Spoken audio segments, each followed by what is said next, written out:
नमस्कार दोस्तों, मैं महेंद्र वर्मा अपने YouTube channel target with Mahendra में आप सभी लोगों का हार्दिक स्वागत करता हूं। दोस्तों, आज हम बात करेंगे संगम कालीन शासन व्यवस्था की। तो मित्रों, हेडिंग डालिएगा संगम कालीन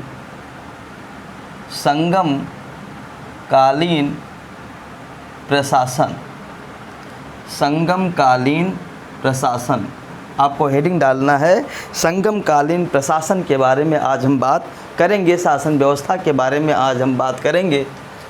तो अगर पूछा जाए कि संगम कालीन राजा कैसा होता था, तो आपको क्या कहना है कि संगम कालीन जो राजा होता है वह वंशानुगत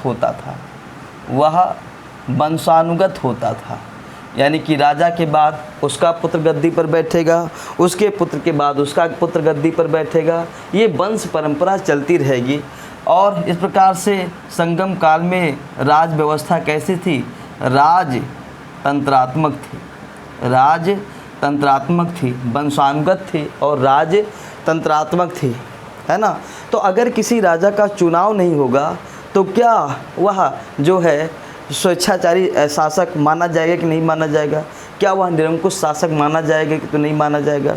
तो आप देखेंगे कि यहाँ के जो शासक होते थे ये निरंकुश होते थे, है ना।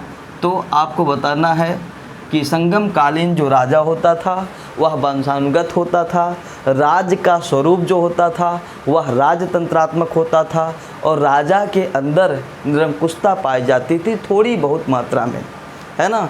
इसके अलावा अगर बात करें कि राजा कौन सी उपाधि धारण करता था, तो आप देखेंगे कि राजा उपाधि धारण करता था को की उपाधि।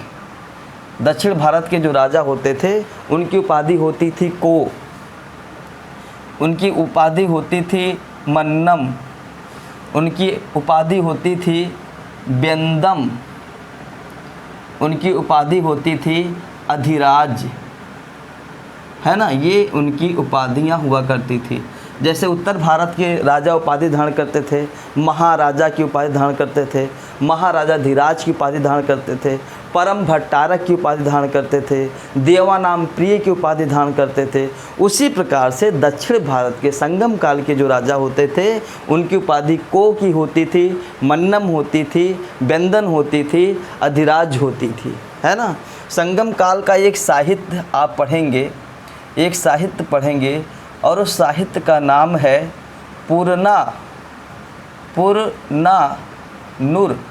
और जब आप पुरनानूर साहित्य को पढ़ेंगे जो एत्तुतोके का भाग है, तो इसमें चक्रवर्ती सम्राटों का नाम मिलता है। कैसे सम्राटों का नाम मिलता है? चक्रवर्ती सम्राटों का नाम मिलता है। जैसे एक राजा है कार्यकाल, आप देखेंगे जो कार्यकाल राजा है उसका साम्राज्य जो है चोल राज्य में था, है ना। लेकिन वह चोल राज्य से विजय करता हुआ हिमालय तक गया था और यहाँ चोल राज्य से उसने श्रीलंका को भी जीत लिया था और श्रीलंका से 12,000 मजदूरों को बुलाकर कावेरी नदी के तट पर कावेरीपत्तनम नामक नगर बसाया था। तो ये चक्रवर्ती सम्राट होंगे, क्योंकि उत्तर में हिमालय तक जीत लिया और दक्षिण में श्रीलंका तक जीत लिया। तो ऐसे सम्राटों का उल्लेख किस ग्रंथ में हुआ है? पुरनानूर ग्रंथ में हुआ है। ऐसे सम्राटों का उल्लेख हुआ है पुरनानूर ग्रंथ में, ठीक है। अच्छा, अब हमको ये जानना है, क्या राजा की कोई सभा होती थी? क्या राजा की कोई सभा भी होती थी संगम काल में? तो राजा की सभाएं होती थी और ये सभा दो होती थी। एक सभा का नाम था नालवे और दूसरे सभा का नाम था मनरम, और दूसरे सभा का क्या नाम था? मनरम। तो अगर पूछे जाए कि संगम काल में राजा की सभाएं कितनी थी, तो दो थी। पहली सभा का नाम है नालवे और दूसरी सभा का नाम है मनरम। नालवे में राजा क्या करता था? जनता के कष्ट सुनता था, जनता के कष्टों को सुनता था, है ना। जनता की क्या समस्या है उस समस्या को वह किस में सुनता था? नालवे में। और मनरम क्या थी? मनरम जो थी वो राजा की न्यायालय थी, वो राजा की क्या थी? न्यायालय थी। तो आप देखेंगे संगम काल में राजा की 2 सभाएं होती थी। नालवे में वह जनता के कष्टों को सुनता था, और मनोरम क्या होती थी, राजा की न्यायालय होती थी। आचार्य चाणक्य ने कहा है कि राजा रथ के समान है ना, और उसके जो मंत्री होते हैं वो पहियों के समान होते हैं। जिस प्रकार एक रथ बिना पहिए के नहीं चल सकता है, उसी प्रकार से एक राजा बिना मंत्रियों के सहयोग से अपना काम नहीं कर सकता है। तो क्या राजा के कोई सलाहकार होते थे? तो राजा के सलाहकार होते थे, राजा के अधिकारी होते थे। कौन कौन से अधिकारी होते थे उसको हमें जानता है। राजा का जो सबसे महत्वपूर्ण अधिकारी होता था उसका नाम है अमयचार। उसका क्या नाम है दोस्त? अमयचार। और अमयचार मतलब होता है अमात्य, अमात्य है ना। और इसी अमात्य को हम क्या कहते हैं? मंत्री। इसी अमात्य को क्या कहते हैं? मंत्री। दूसरा जो होता था राजा का मेन मंत्री, उसका नाम था पुरोहितार। उसका नाम क्या था? पुरोहितार। और पुरोहितार को हम क्या कहते हैं? पुरोहित। पुरोहितार को क्या कहते हैं? पुरोहित। तीसरा जो सलाहकार इसका था उसका नाम था सेनापतियार। उसका नाम था सेनापतियार। और सेनापतियार किसे कहते हैं? सेनापति को कहते हैं, सेनापतियार, है ना। इसके अलावा राजा का मंत्री होता था दूतार। दूतार कौन होता था? राजदूत होते थे, है ना। इसके अलावा राजा का सलाहकार होता था या राजा के अधिकारी होते थे ओर्रार। ओर्रार, है ना। ये क्या होते थे? गुप्तचर होते थे। ये क्या होते थे? गुप्तचर होते थे। तो देखिएगा दोस्त, संगम काल का राजा वंशानुगत था, शासन प्रणाली राजतंत्रात्मक थी और राजा में निरंकुशता के गुण होते थे। राजा की उपाधि को मन्नम, व्यंदन और अधिराज थी। साहित्य अगर आप पढ़ेंगे पुरनानूर तो उसमें चक्रवर्ती सम्राट का उल्लेख है। राजा की सभा 2 होती थी। नालवे, ये जनता के कष्टों को सुनती थी। मनरम, राजा का न्यायालय होता था। राजा के अधिकारी में पहला अधिकारी अमयचार था, अमात्य या मंत्री। दूसरा पुरोहितार था यानी कि पुरोहित। तीसरा सेनापतियार था यानी कि सेनापति। चौथा दूतार था यानी कि राजदूत। और 5वां ओर्रार था मतलब गुप्तचर। इतना स्क्रीनशॉट लीजिए दोस्त, फिर आगे बढ़ते हैं। इतना स्क्रीनशॉट लीजिए मित्र, फिर आगे बढ़ते हैं।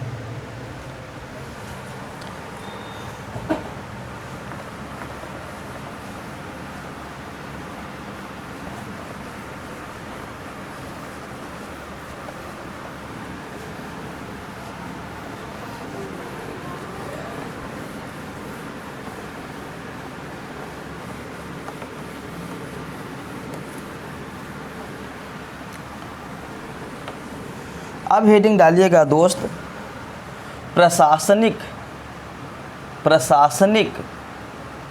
विभाजन। अगला हेडिंग डालिएगा मित्र, प्रशासनिक विभाजन। प्रशासनिक विभाजन मतलब राज्य का विभाजन। तो अगर आप देखेंगे दोस्त तो आपको समझ में आएगा कि संगम काल में आप देखेंगे जो सबसे बड़ा प्रशासन होता था उसे मंडल कहते थे। उसे क्या कहते थे? मंडल। जबकि उत्तर भारत में जो सबसे बड़ा प्रशासन होता था उसको राज्य या साम्राज्य कहते हैं। लेकिन दक्षिण भारत में जो सबसे बड़ा प्रशासनिक इकाई होती थी वो क्या होती थी? मंडल, है ना। और मंडल को क्या कहा गया है? प्रांत। मंडल को क्या कहा गया है? प्रांत। मंडल का जो विभाजन हुआ था वह कोट्टम में हुआ था। वह किस में हुआ था? कोट्टम में हुआ था। और कोट्टम को ही कहा जाता है बलनाड। और बलनाड आज के किसके समान थी? कमिश्नरी के समान थी।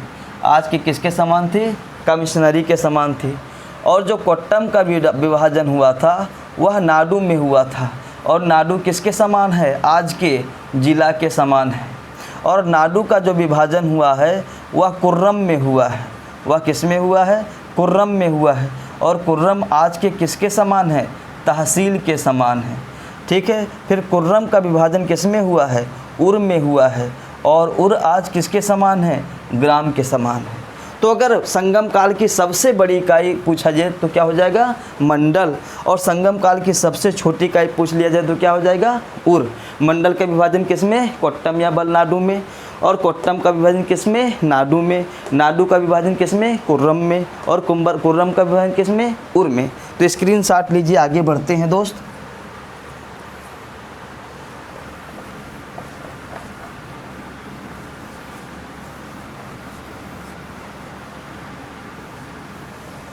अगला है दोस्त राजस्व प्रशासन।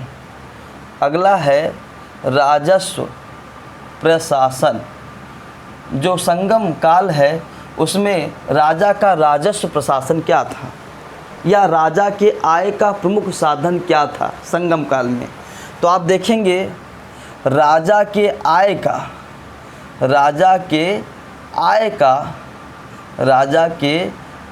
का प्रमुख साधन भू राजस्व था। प्रमुख साधन क्या था, भू राजस्व था। अब ये पूछता है कि भू राजस्व को उस समय किस नाम से पुकारते थे। तो भू राजस्व को उस समय कुडमय नाम से पुकारते थे। किस नाम से पुकारते थे, कुडमय। या फिर पूछता है किस नाम से पुकारते थे, इरय। अब यहाँ ये चीज़ याद करने वाली चीज़ है कि संगम काल में भू राजस्व को क्या कहा जाता था। तो कुडमय कहा जाता था, या फिर क्या कहा जाता था, इरय कहा जाता था। कुल उत्पादन का कितना भाग लिया जाता था। तो कुल उत्पादन का 1/6 भाग भू राजस्व लिया जाता था। समझ गए, 1/6 भाग भू राजस्व लिया जाता था। जबकि दिल्ली सल्तनत काल में अलाउद्दीन खिलजी ने भू राजस्व 1/2 वसूला है, यानी कि 50%। लेकिन यहाँ संगम काल में बहुत राहत दिया गया है। ठीक है, राजा के आय जो भू राजस्व वसूला जाता था, अगर पूछ ले भूमि मापन की इकाई क्या थी संगम काल में, तो जो भूमि मापन की इकाई थी संगम काल में, भूमि मापन की जो इकाई थी संगम काल में, उसका 2 नाम मिलता है। पहला नाम था माँ और दूसरा नाम था बेली। और यह क्वेश्चन भी टीजीटी पीजीटी में पूछा गया है कि संगम काल में भूमि मापन की इकाई क्या थी। तो पहली इकाई थी माँ और दूसरी इकाई क्या थी, बेली। ठीक है, राजा के आय का दूसरा साधन। राजा के आय का दूसरा साधन क्या था।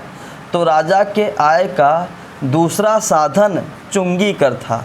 दूसरा साधन क्या था, चुंगी कर था। और चुंगी कर को उस समय क्या कहा गया है, चुंगी कर को क्या कहा गया है, चुंगी कर को कहा गया है सुंगम। चुंगी कर को क्या कहा गया है, सुंगम। और किसी किताब में चुंगी कर का नाम क्या मिलता है, उल्गू। तो समझ में आया राजस्व प्रशासन। राजा के आय का प्रमुख साधन क्या था, भू राजस्व। संगम काल में भू राजस्व को क्या कहा गया है, कुडमय या इरय। भू राजस्व कितना लिया जाता था, 1/6 भाग।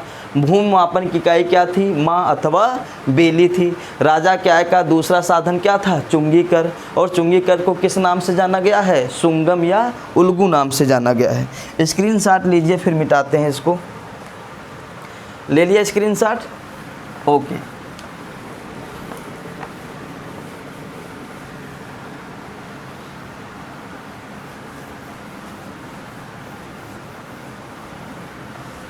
आगे हेडिंग डालिएगा दोस्त, सैन्य प्रशासन। आगे हेडिंग डालिएगा, सैन्य प्रशासन। तो देखिए, जैसे उत्तरी भारत में चतुरंगड़ी सेना थी, वैसे दक्षिण भारत में भी चतुरंगड़ी सेना थी। यहाँ चतुरंगड़ी सेना थी, चतुरंगड़ी सेना थी। अब चतुरंगड़ी सेना में कौन कौन सी सेना आती है, पैदल आते हैं, है ना। दूसरा क्या आता है, अश्व आते हैं, या इसे आप कहते हैं अश्वारोही सेना। तीसरा कौन सा सेना है, गज सेना। और चौथी कौन सी सेना है, रथ सेना। अब ये 4 प्रकार की सेना है, इसीलिए इसको कौन सा सेना कहेंगे, चतुरंगड़ी सेना। और ये चारों सेनाएं दक्षिण भारत में थी। अच्छा, अगर कोई सैनिक मर जाए दक्षिण भारत का संगम काल का, तो सैनिक के सम्मान में जो है, सैनिक के सम्मान में पाषाण स्मारक बनवाए जाते थे। क्या बनवाए जाते थे? पाषाण स्मारक बनवाए जाते थे। और पाषाण स्मारक को कहा गया है वीरगल। क्या कहा गया है? वीरगल। और वीरगल को कहीं कहीं लिखा मिलता है आपको वीरक्कल। क्या मिलता है? वीरक्कल। तो ये क्वेश्चन पूछा गया है कि सैनिकों के सम्मान में, वो भी किस सैनिक के सम्मान में? मृत सैनिक। मृत सैनिक के सम्मान में पाषाण स्मारक बनाए जाते थे, है ना। पाषाण स्मारक बनाए जाते थे और उस पाषाण स्मारक का क्या नाम मिलता है? तो आंसर क्या हो जाएगा? वीरगल या वीरक्कल। वीरगल या वीरक्कल, है ना। जो सेनापति होते थे, जो सेनापति होते थे वो कौन सी उपाधि धारण करते थे, है ना। संगम काल में सेनापति कौन सी उपाधि धारण करते थे? तो सेनापति उपाधि धारण करते थे एनआरडी की उपाधि धारण करते थे। किसकी उपाधि धारण करते थे? एनआरडी की उपाधि धारण करते थे। संगम काल के सेनापति किसकी उपाधि धारण करते थे? एनआरडी की उपाधि धारण करते थे, है ना। सामाजिक रूप से पिछड़े, सामाजिक रूप से पिछड़े लोग भी अपने शक्ति के बल पर, अपने शक्ति के बल पर सेना में जा सकते थे। सेना में जा सकते थे। सेना में जा सकते थे। जैसे एक जाति थी जिसकी समाज में प्रतिष्ठा बड़ी कम थी और इस जाति का नाम है मरवा जाति। इस जाति का क्या नाम है? मरवा जाति। और ये मरवा जाति लूट पाट का काम करती थी। कैसा काम करती थी? लूट पाट का काम करती थी, चोरी की काम करती थी। लेकिन इसके भुजाओं में दम था, ये वीर थे, ये डरपोक नहीं थे। इसी वजह से इस नीच जाति मरवा को भी सैनिक में भर्ती किया जाता था। तो संगम काल में अगर आपके पास शक्ति है, आप निडर हैं और आप डट कर मुकाबला कर सकते हैं, तो इसके कोई फ़र्क नहीं पड़ता है कि आप उच्च कुल के हैं या नहीं हैं। तो ये था सैन्य प्रशासन। इसको आप जो है नोट करिए, हम फिर इसके बाद आगे बढ़ाते हैं। ठीक है।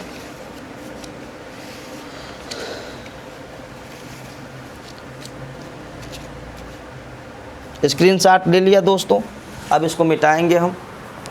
स्क्रीनशॉट ले लिया आप लोगों ने, मिटा दे रहे हैं इसको।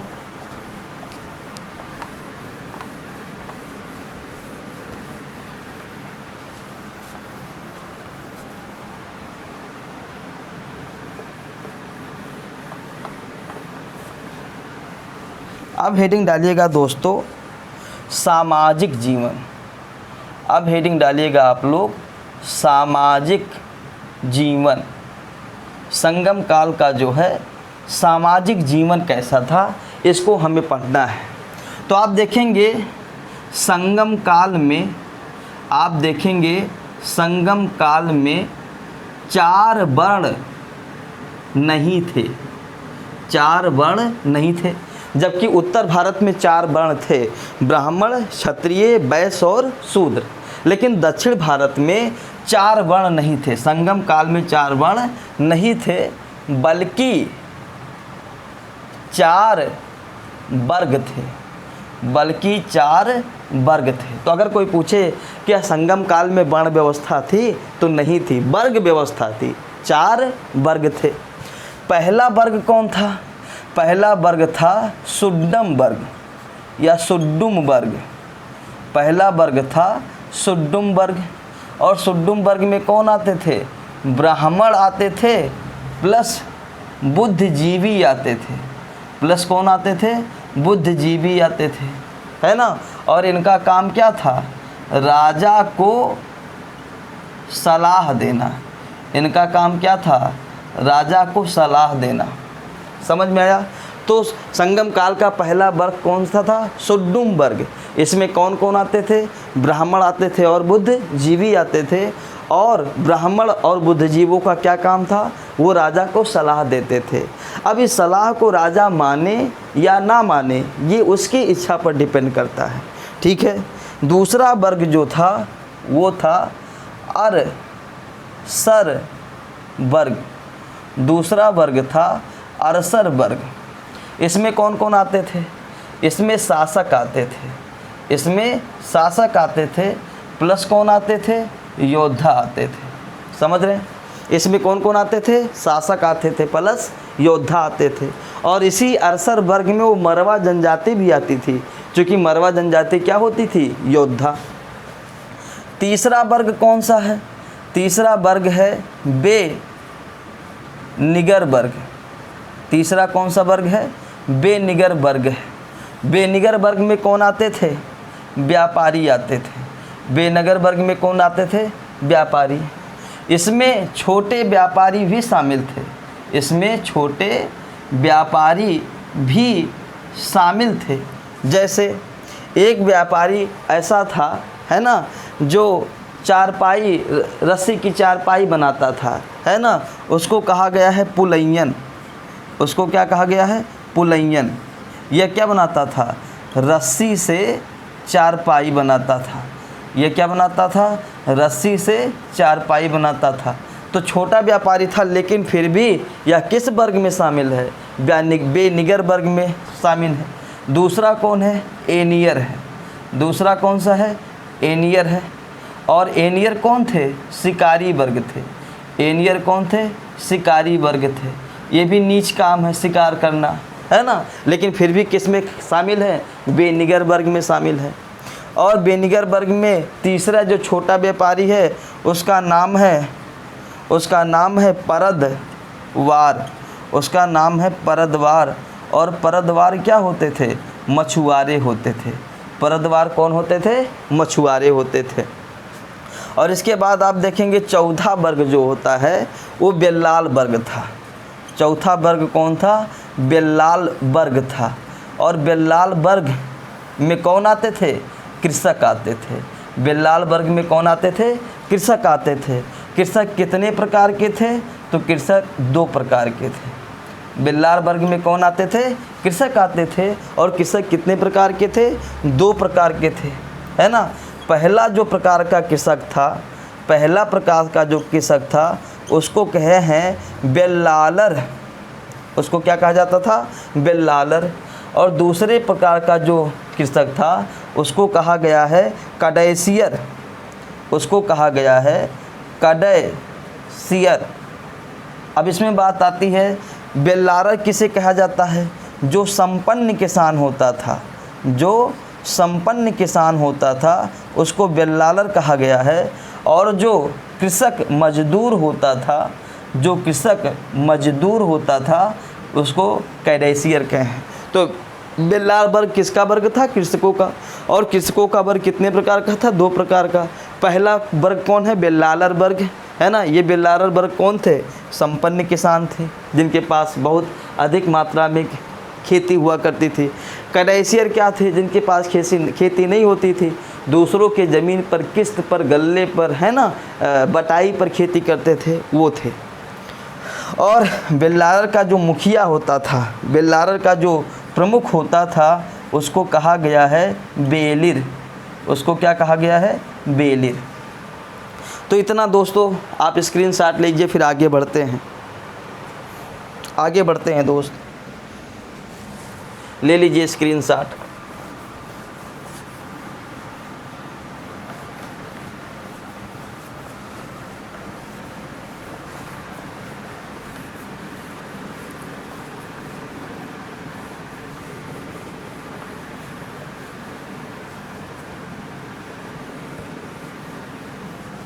दास स्त्रियों की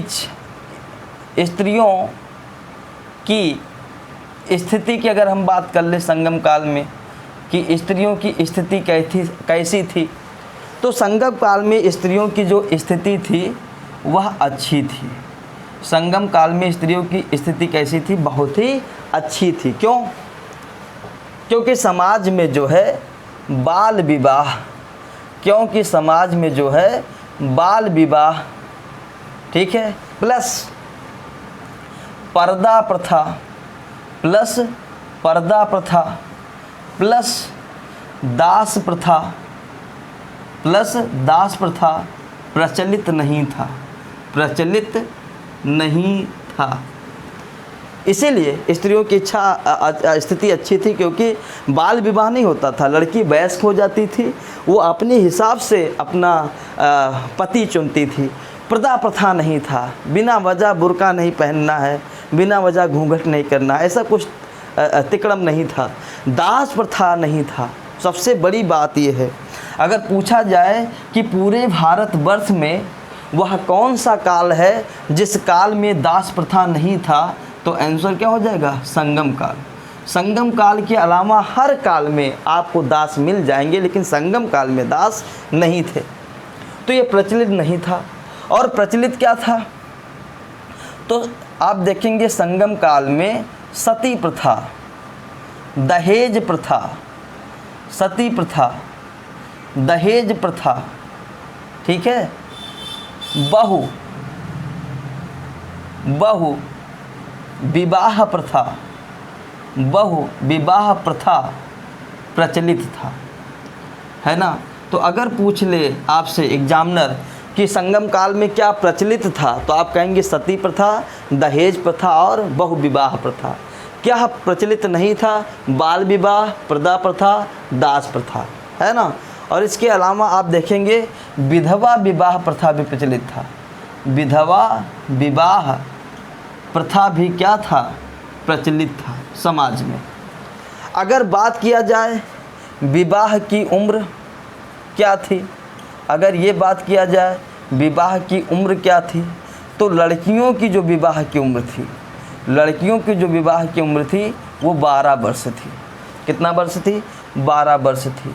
अगर लड़कों के विवाह की उम्र, लड़कों की उम्र की बात किया जाए तो लड़कों की उम्र थी 18 वर्ष।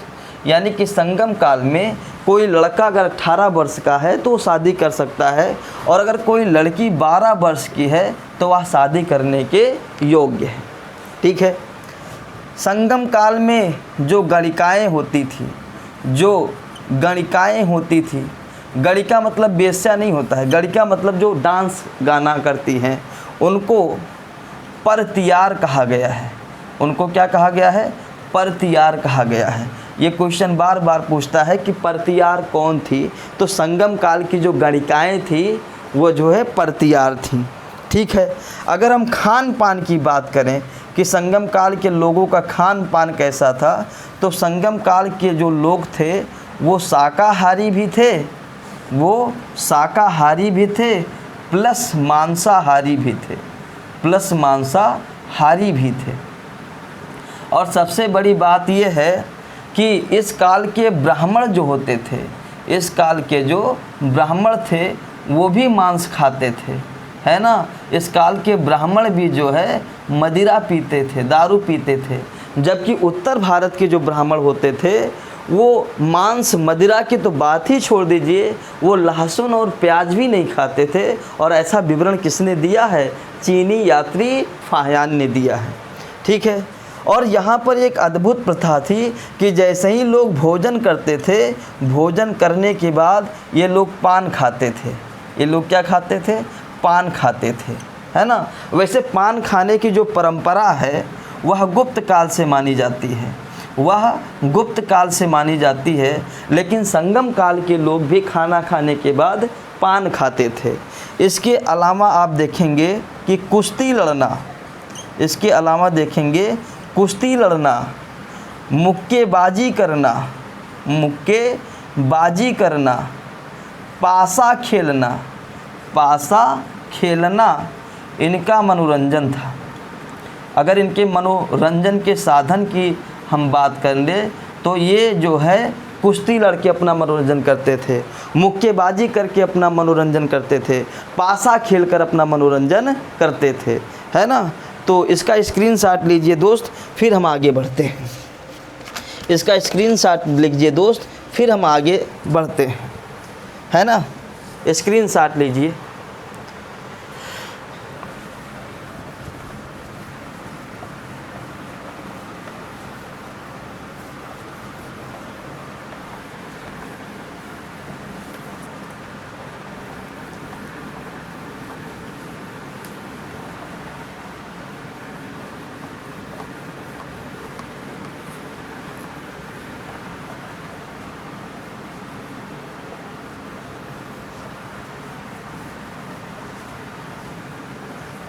अब हेडिंग डालिएगा दोस्त, आर्थिक जीवन, संगमकालीन आर्थिक जीवन। हेडिंग डालिएगा संगमकालीन आर्थिक जीवन, ठीक है, संगमकालीन आर्थिक जीवन।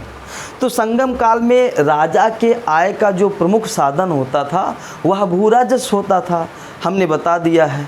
तो अब हम ज़मीन की बात करेंगे। तो आप देखेंगे संगम काल की ज़मीन, यहाँ की ज़मीन, यहाँ की ज़मीन बहुत उर्वर थी, बहुत उर्वर थी। उर्वर मतलब क्या होता है? उपजाऊ थी, है ना। अतः अन्न अधिक मात्रा में होता था, अतः अन्न अधिक मात्रा में होता था, मात्रा में होता था। कहा जाता है कि जो कावेरी नदी की डेल्टा है, जो कावेरी डेल्टा है, उसके बारे में यह कहावत है कि जितने में एक हाथी बैठती है उतने ज़मीन में 7 लोगों का भोजन तैयार किया जा सकता है। तो यानी कि कावेरी डेल्टा जो था वह बहुत उपजाऊ था, वह बहुत उपजाऊ था। कावेरी डेल्टा जो था वह बहुत उपजाऊ था। क्यों? क्योंकि जितना ज़मीन हाथी बैठकर घेरती है उतने ज़मीन में 7 व्यक्तियों के लिए भोजन उत्पादन किया जा सकता था। तो दक्षिण भारत की सबसे उपजाऊ बेल्ट कौन सा हो जाएगा? कावेरी डेल्टा। अगर हम जो है चेर राज्य की बात करें, अगर हम चेर राज्य की बात करें तो चेर राज्य में मुख्य रूप से जो है कटहल की खेती की जाती थी, है ना। मुख्य रूप से काली मिर्च की खेती की जाती थी, है ना। इसके अलावा हल्दी की खेती होती थी और भैंस पाला जाता था, और भैंस पाला जाता था। अगर आपसे पूछा जाए कि संगमकालीन चेर राज्य किस लिए प्रसिद्ध था, तो कटहल की खेती के लिए प्रसिद्ध था, काली मिर्च के लिए प्रसिद्ध था, हल्दी और भैंस के लिए प्रसिद्ध था। और अगर ये पूछ लिया जाए कि संगम काल की, अगर ये पूछ लिया जाए कि संगम काल की प्रमुख फसल कौन सी थी, प्रमुख फसल कौन सी थी, तो आंसर हो जाएगा धान, रागी और गन्ना। संगम काल की प्रमुख फसल कौन कौन सी थी? धान थी, रागी थी और गन्ना थी। अगर भूमि के प्रकार पूछ लिया जाए कि संगम काल में भूमि के कितने प्रकार थे, तो आंसर हो जाएगा 5 प्रकार थे। जो पहली भूमि थी उसको क्या कहा गया है? मरुदम कहा गया है। उसको क्या कहा गया है? मरुदम कहा गया है। और मरुदम को देखिए, यह सबसे उपजाऊ भूमि थी, यह सबसे उपजाऊ भूमि थी, है ना। यह सबसे उपजाऊ भूमि थी। अकबर के समय सबसे उपजाऊ भूमि क्या थी? पोलज। और संगम काल में सबसे उपजाऊ भूमि कौन थी? मरुदम। दूसरी भूमि जो थी उसका क्या नाम है? उसका क्या नाम है? उसका नाम है कुरिंच। उसका नाम है कुरिंच। कुरिंच, उसका नाम क्या है? कुरिंच। यह मरुदम से कम उपजाऊ थी, मरुदम से कम उपजाऊ थी। तीसरी भूमि कौन सी थी? तीसरी भूमि थी मुल्लय। तीसरी भूमि कौन सी थी? मुल्लय। यह जंगली भूमि थी, यह जंगली भूमि थी, है ना। और यहाँ कौन रहते थे? यहाँ पशुपालक रहते थे, क्योंकि जंगल में क्या होती है? घास और घास को कौन चरता है? जानवर, भैंस, गाय, बैल, है ना। तो मुल्ले कैसी भूमि थी? जंगली भूमि थी। यहाँ पर कौन लोग निवास करते थे? पशुपालक। चौथी जो भूमि थी उसको कहा गया है नेथल, और नेथल कहा गया है, इसको क्या कहा गया है? नेथल। यह समुद्र तटीय क्षेत्र था। यह कैसा क्षेत्र था? समुद्र तटीय क्षेत्र था। और समुद्र तटीय क्षेत्र में क्या उत्पादन किया जाता है? नमक। इसके अलावा क्या पकड़ा जाता है यहाँ से? मछली। तो आप देखेंगे जो नेथल भूमि थी यह समुद्र तटीय भूमि थी, या समुद्र तटीय क्षेत्र था। और समुद्र से क्या निकाला जाता है? नमक। और समुद्र से क्या पकड़ा जाता है? मछली। और पांचवी भूमि जो थी वो थी पालय भूमि। वह कौन सी भूमि थी? पालय भूमि थी। और यह कैसी भूमि थी? रेगिस्तानी भूमि थी। यह कैसी भूमि थी? रेगिस्तानी भूमि थी। तो रेगिस्तानी में तो फसल अच्छे होंगे नहीं, तो यहाँ के लोग जो होते थे वो लूट पाट करके अपना गुजर बसर करते थे। वो लूट पाट करके अपना गुजर बसर करते थे। तो दोस्तों आज हमने जो है संगमकालीन प्रशासनिक व्यवस्था, है ना, संगमकालीन सामाजिक व्यवस्था और संगमकालीन आर्थिक व्यवस्था को पढ़ा है। संगमकालीन व्यापार, वाणिज्य और उद्योग धंधे को तथा धार्मिक जीवन को हम अगले वीडियो में पढ़ेंगे। और जो भी स्टूडेंट टीजीटी, पीजीटी, सिविल की तैयारी कर रहे हैं वो ज़रूर इस वीडियो को देखें और अपने दोस्तों के पास शेयर करें, है ना। थैंक यू सो मच मेरे दोस्त।